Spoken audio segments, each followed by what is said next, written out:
Spiders, on the other hand, make their webs with threads from their own bodies.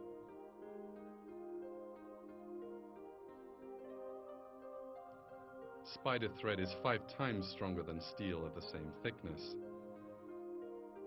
Even large flies which move fast through the air cannot escape the strong and flexible trap of the spider web. There are sticky droplets on black widow spider webs. It is impossible for prey caught in these webs to free themselves.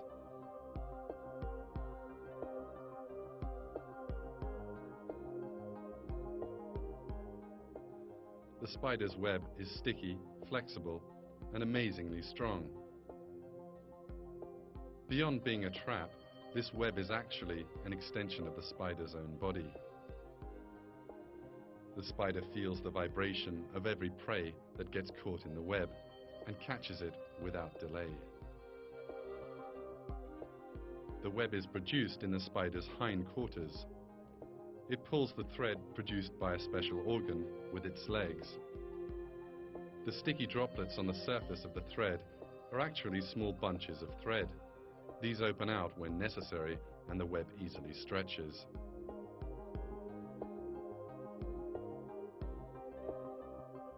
There is no doubt that it's the inspiration God gives this creature that causes the spider to build this architectural marvel.